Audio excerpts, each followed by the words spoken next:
Most people don't struggle with their health because they don't care. They struggle because they've been given advice that doesn't translate to their real life. Today, I'll attempt to walk you through 5 specific actions that you can start in 2026 that are actually supported by healthcare data. I'll explain why they work, I'll explain how to do them, and I'll explain what changes to expect if you stay consistent. Now, our first order of business: fix sleep timing before you fix anything else. This is something, unfortunately, a lot of people don't realize. Sleep isn't just about how long you sleep, it's about how consistent your timing is. There's large population studies that show people with irregular sleep schedules, even if they get 7 to 8 hours, have higher rates of cardiovascular disease, worse insulin sensitivity, and higher anxiety and depression scores.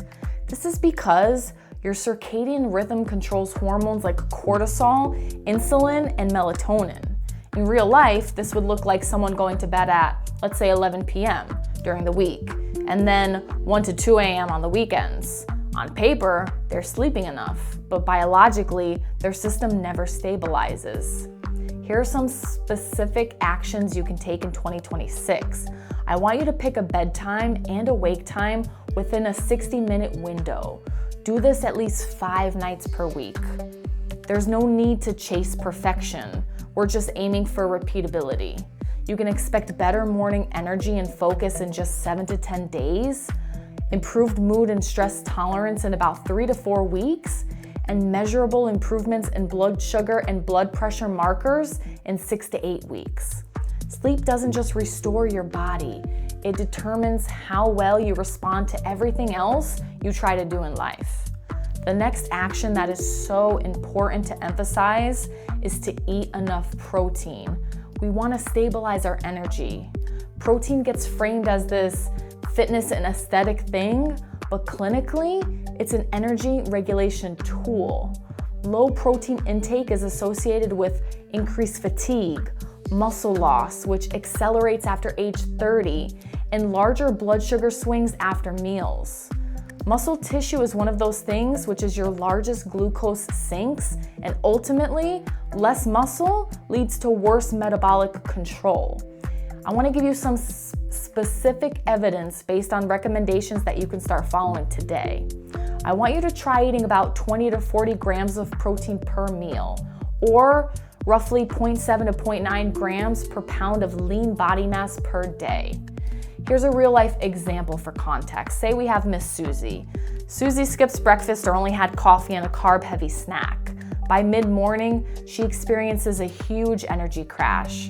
Her focus begins to drop and her cravings spike. It's not willpower failure. It's just how our physiology works. Some specific actions I want you to take this year is to first anchor protein at breakfast. This will prevent the need to play catch up later in the day. A simple option is Greek yogurt plus berries, eggs, or even quicker options if you're on the go, like a protein smoothie. Again, this is not a game of perfection, it's just consistency.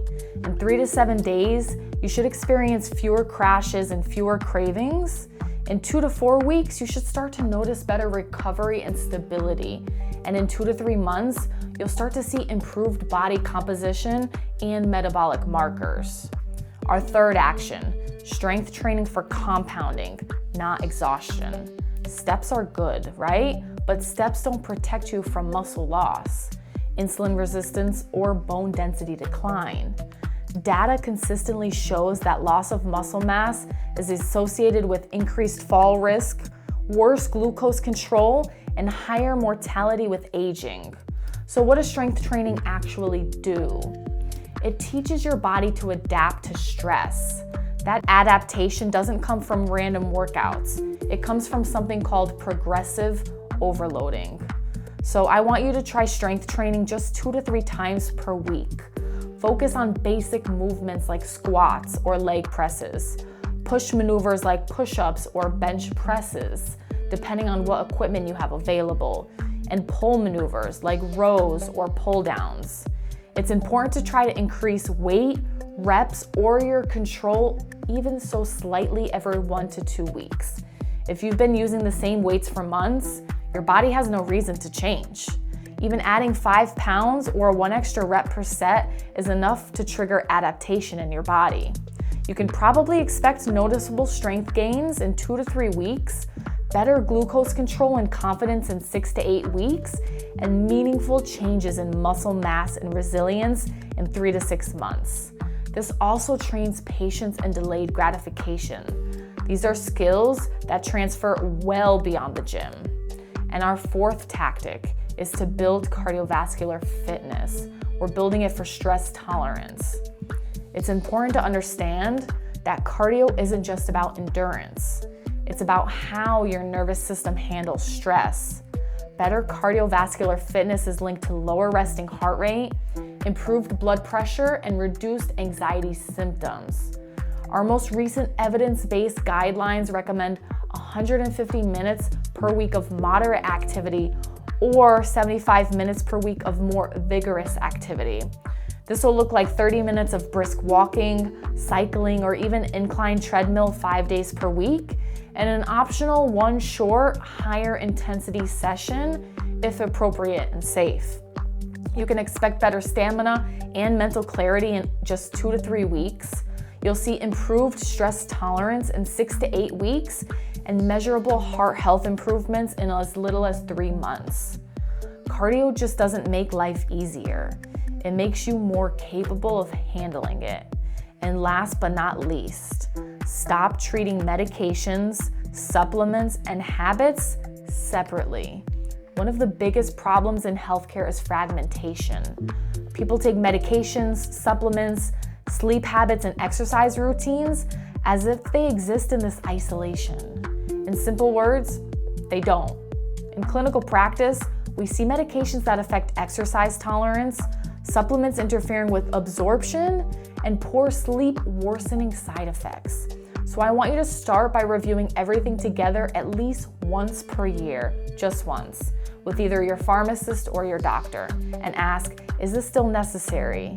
Is the timing correct? Is this helpful or working against my lifestyle? In a couple of weeks, you can expect fewer side effects, better adherence, and quality of life. And in the long term, fewer downstream complications. Healthcare works best when these systems are aligned, not stacked. This evidence is not meant to sound flashy or like a 2026 miracle waiting to happen, but this is really how health actually improves in real life. Better sleep timing, enough protein intake, strength training that compounds, cardio that raises your stress ceiling, and coordinated decisions, not isolated ones. You don't need to change the person you are. You need a system that supports you. If you start these in 2026, not perfectly, but consistently, I guarantee you'll feel different by mid-year. And that's what real progress looks like.